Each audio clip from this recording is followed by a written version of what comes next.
Hi, I'm Casey Snell. This is my friend Kieran Ward. He's been a stage actor for 11 years, so he knows a lot about stage combat.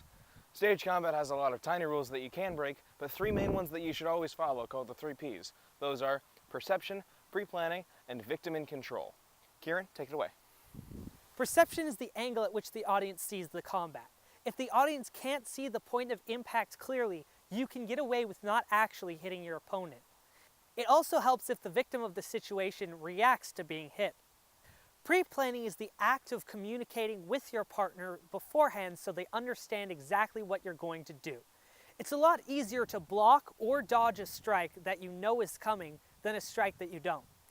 Improvising stage combat on an unwilling participant is not only dangerous, it's also a crime. The victim should always be in control of the situation because they're the ones that are most at risk of getting hurt. The victim should be allowed to stop the stage combat at any time that they need, and the victim should always feel in control. Here are a few basic stage combat scenarios. Punching is very easy. The victim moves their face in reaction while the attacker punches and hits their own hand to their own chest.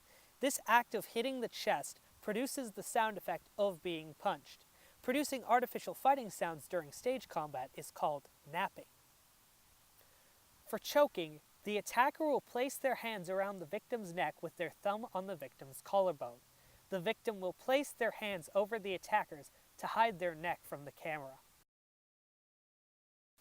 For slaps, the attacker will swing an open palm while the victim will clap their hands together and move one hand to their cheek in one swift motion.